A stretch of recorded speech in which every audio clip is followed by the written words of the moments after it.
Hola oyentes de Radio Sefarad, como cada 2 semanas volvemos a encontrarnos con la historia de las diásporas aquí en Milim con Alicia Benmergui. ¿Qué tal, Alicia?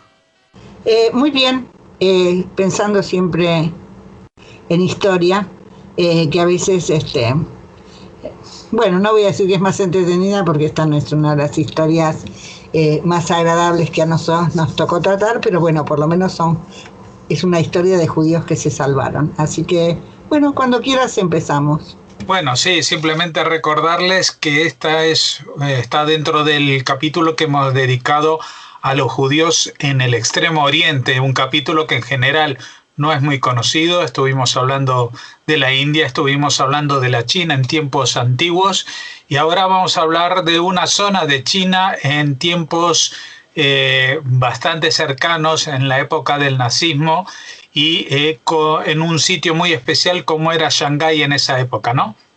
Sí, tal cual. Era una ciudad que estaba dividida bajo distintos mandatos y bueno, cuando a los judíos de Alemania todavía se les presenta la posibilidad de irse, eso fue al principio, en realidad a los judíos casi no los aceptaban en ninguna parte. Y bueno, estaba abierta la posibilidad de irse a Shanghái, y bueno, todo aquel que pudo, porque además tenían que irse dejando sus bienes y todo eso, todo el que pudo se fue como se subió a los barcos y se fue. Y además toda la gente que tuvo la perspicacia, bueno, o la capacidad de pensar que lo más importante era salvar la vida, ¿no? En estas cosas, cuando surgen estos momentos, he leído el diario del lunes, todos somos vivos, y todos dicen, ¿cómo otros no se dieron cuenta? Bueno, algo que nunca había pasado, pasó.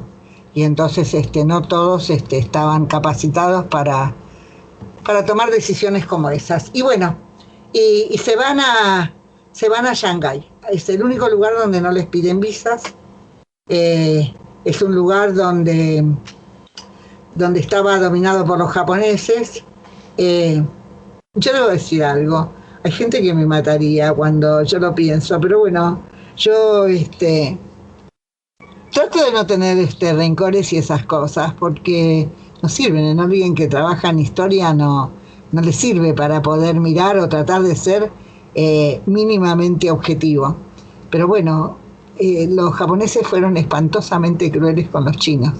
Es una historia terrible esa, y entonces yo no me la puedo olvidar. Y además yo vi documentales de las cosas que le hicieron el ejército japonés, les hizo a los chinos, sí, a los chicos, porque les clavaban las bayonetas a los chicos y los mataban, las cosas que hicieron.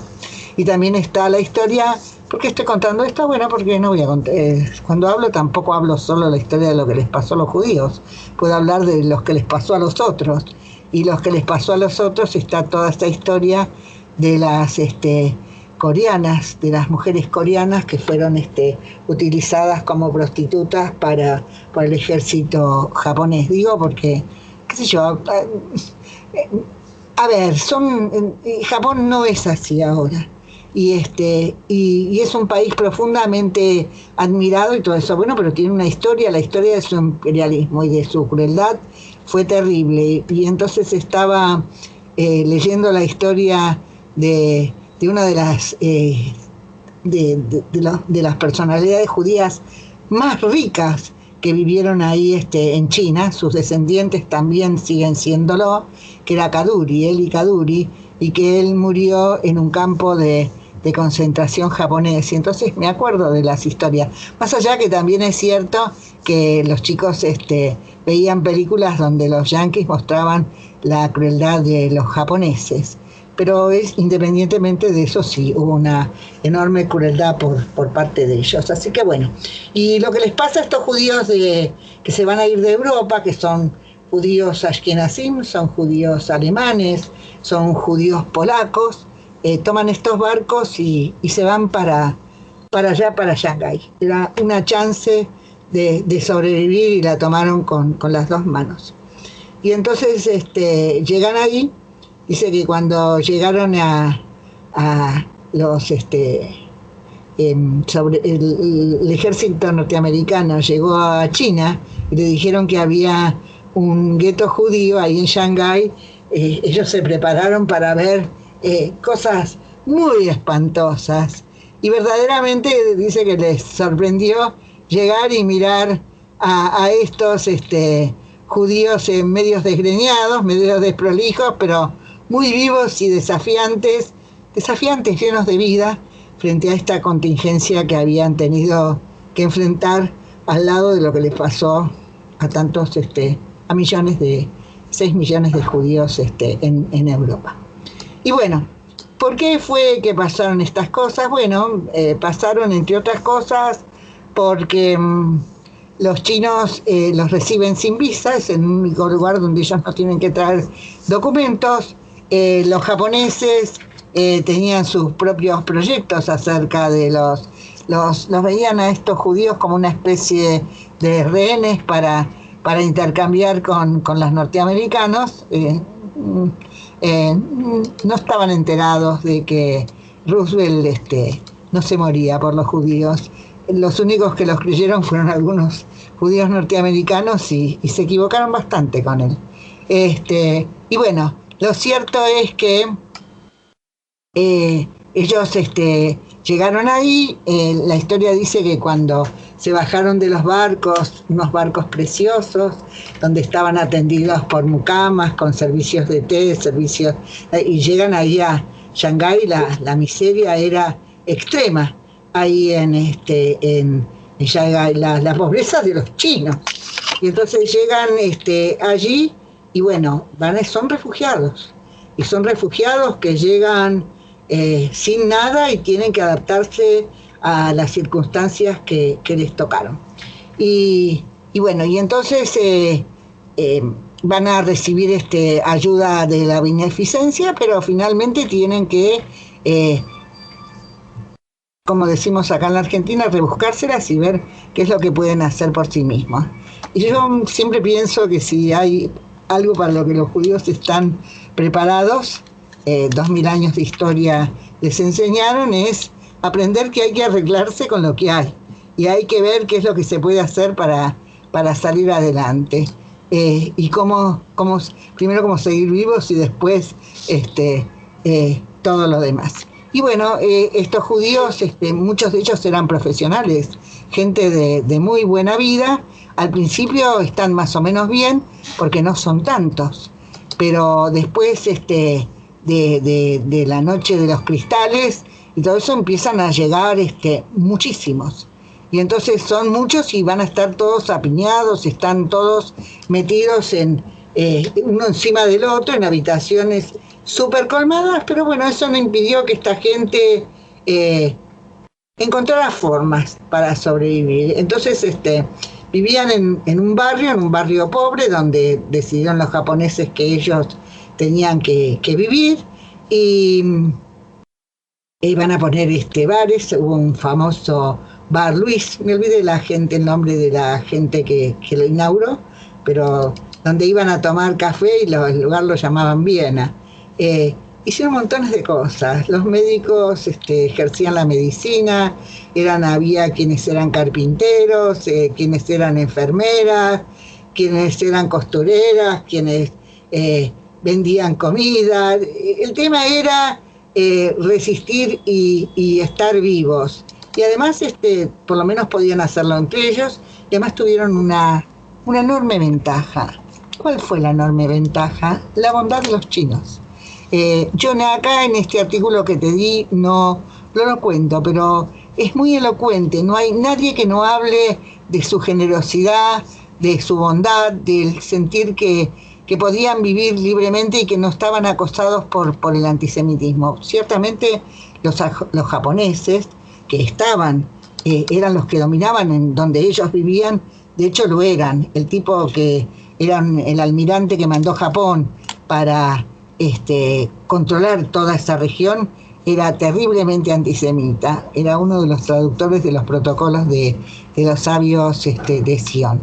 Pero él tenía la esperanza de que les iba a poder sacar plata, estas cosas que tienen a veces los antisemitas sobre todo, algunos que no son antisemitas también a veces lo piensan, que todos los judíos tienen mucha plata y que seguramente algo se les va a poder sacar.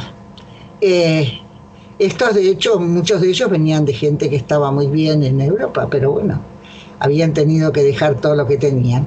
Y lo cierto es que mientras tanto van a armar orquestas de música clásica, van a hacer escuelas para estudiar, y esta bondad de los chinos, esta colaboración de la población, fue algo que todavía ellos recuerdan y valoran mucho, con mucho cariño y agradecimiento, porque en momentos muy duros de la vida, la bondad de la gente común y corriente, y de gente que además sufría mucho, porque también esta gente era muy pobre, no es que era gente que vivía muy bien y estaba en condiciones óptimas. La pobreza de estos chinos de Shanghái era muy grande, y sin embargo tenían tiempo para ser amables, para ser bondadosos, y esto fue algo que palió bastante esta amargura y toda esta cosa del destierro. Cuando llegan las tropas norteamericanas y ellos se enteran de todo lo que pasó, ahí se dan cuenta que fueron muy afortunados, que tuvieron mucha suerte. Se calcula que eran entre 15.000 y 18.000 los que sobrevivieron, que sus chicos habían podido estudiar de alguna manera, que los que eran religiosos habían podido asistir oficios, que habían podido llevar una vida una sobrevida con muchas privaciones y muy dura, pero comparada con los que estuvieron encerrados y finalmente fueron asesinados en los campos de concentración, o lo que les pasó a los judíos que vivían en Ucrania, en Lituania, y todo esto realmente tuvieron muchísima suerte y finalmente lo reconocieron. De hecho, en esto también tuvo que ver toda la actuación de personalidades así muy importantes. Uno de ellos era David Sassón. David Sassón, que era un bon vivant, que era alguien que la pasaba divirtiéndose porque el mucho dinero que tenía le permitía una vida de lujo y de dispendio muy grande. Él viajaba, no me imagino, en esa época los aviones no eran como son ahora los medios de comunicación, pero bueno, él iba a Hollywood, se codeaba con lo más granado del mundo del arte, del cine, de todo. Era amigo de Chaplin, de un montón de gente que también venía ahí hasta China, y se hizo ese hotel maravilloso donde yo conté que el último piso lo contamos nosotros la vez pasada, ¿no? Sí, y que el último piso era como una réplica de una sinagoga, porque él se había tenido que comer el antisemitismo de muchos lugares donde lo despreciaban o le hacían sentir. Yo digo, con tanto dinero había que poderse animar, había que tener mucho más que él para poder despreciarlo tan ostensible y públicamente. Bueno, lo cierto que este muchacho, que era un dandy, un bon vivant, se dio cuenta que si él no ayudaba a los judíos, la situación iba a ser muy trágica para ellos, sobre todo porque empieza a negociar con este japonés que es un antisemita total, y entonces lo que hace es los invita, es como que los soborna, les ofrece bebidas gratis en su hotel, y entonces toma nota de cuando ellos se emborrachan. Pero el ejército japonés era bastante corrupto en general, esto no va a ser solamente ahí. Hay la historia de las cosas que ellos hicieron en Mongolia, de las que les hacían a la población, pero además de cómo el tema era cómo le sacaban dinero, cómo pedían, hacían sobornos, chantajes. Así que, bueno, Digo porque a veces la gente dice, hay como una cosa proverbial de la corrección, entonces bueno, depende dónde, depende cuándo y depende en qué momentos. La historia de los que los padecieron, y esto es también en Arvin, dentro de algunos días, no sé cuántos, voy a contar la historia de los judíos de Arvin. Las cosas que hacen estos japoneses y le hacen a la población no habla mucho ni de su corrección ética, ni política, ni de ninguna clase. Bueno, lo cierto entonces es que él logra y además lo convence Sazón a este japonés de que si él ayuda a los judíos o deja que los judíos puedan vivir en más o menos con en ciertas condiciones, los judíos norteamericanos de alguna manera los van a recompensar y los capitales norteamericanos también. No sé si nosotros hablamos de esto alguna vez, si lo comentamos. ¿Tengo tiempo? Sí, un par de minutos.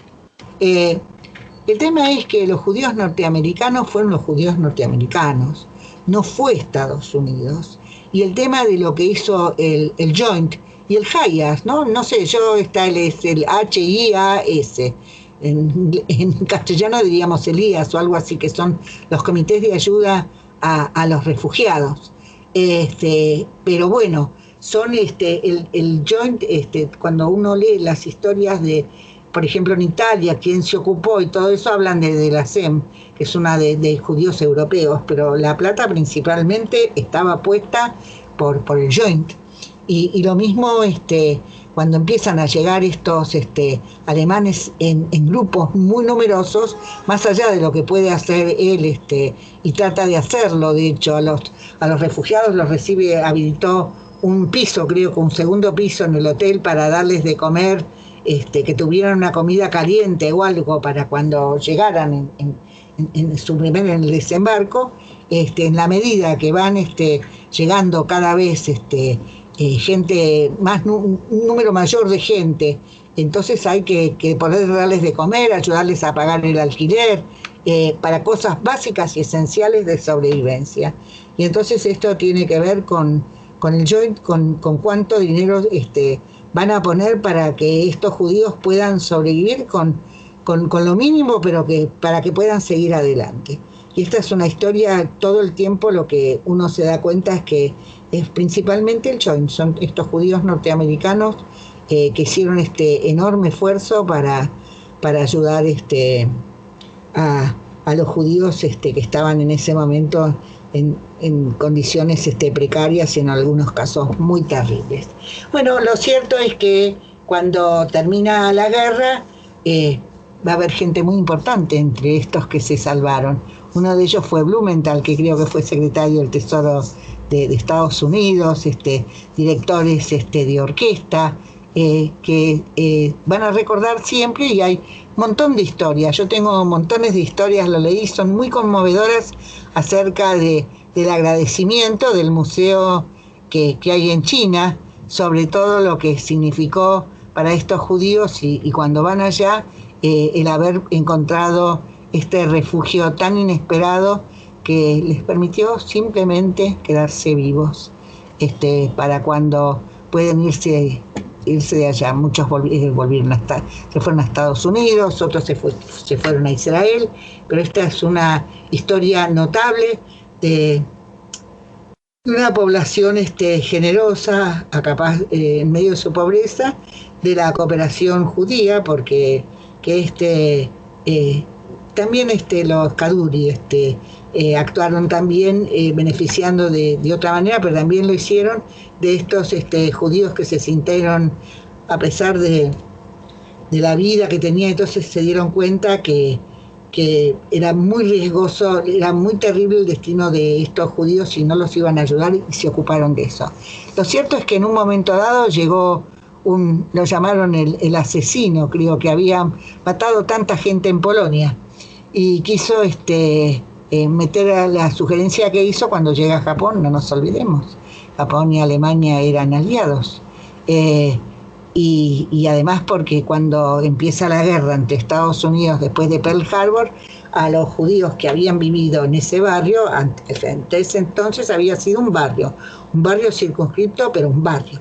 Ahora, a partir de ahí, estaban cercados con alambres de púa, porque el tema era que Estados Unidos estaba en guerra con Japón, y bueno, sin embargo, este terrible japonés, cuando llega este